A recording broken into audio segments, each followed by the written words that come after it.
कोल्हापूर जिल्ह्यातील हातकणंगले नगरपरिषदेसाठी शिवसेना पक्षाचे नगराध्यक्षपदाचे उमेदवार अजितसिंह रामगोंडा पाटील यांच्या प्रचारासाठी आयोजित करण्यात आलेल्या प्रचार रॅलीमध्ये शिवसेनेचे मुख्य नेते व उपमुख्यमंत्री एकनाथ शिंदे सहभागी झाले होते।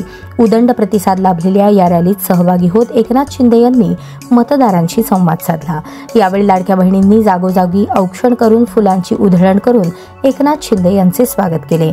त्यांनी शिवसेनेवर दाखवलेला हा विश्वास पाहून इथे शिवसेनेचा विजय निश्चितच होईल असा विश्वास एकनाथ शिंदे यांनी व्यक्त केला।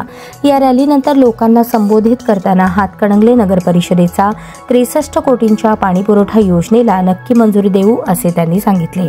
तसेच लोकांचा पाणी प्रश्न कायमचा मार्गी लावू असेही स्पष्ट केले। यासोबतच शहरात चांगले रस्ते, आरोग्य केंद्र, बागा, उद्याने, अभ्यासिका आदी सोयी सुविधा नक्की पुरवू असे सांगून आश्वस्त केले। आम्ही दिलेला शब्द पाळणारे लोक असून तुमच्या सर्व मागण्या नक्कीच पूर्ण केल्या जातील असे याप्रसंगी एकनाथ शिंदे यांनी सांगितले। यावेळी आरोग्यमंत्री तथा कोल्हापूरचे पालकमंत्री प्रकाश आंबेडकर, खासदार धैर्यशील मोहिते पाटील, खासदार धैर्यशील माने, माजी आमदार सुजित मिणचेकर, हातकणंगले नगरपरिषदेचे नगराध्यक्ष पदाचे उमेदवार अजितसिंह रामगोंडा पाटील तसेच शिवसेना स्थानिक पदाधिकारी आणि शिवसैनिक उपस्थित होते।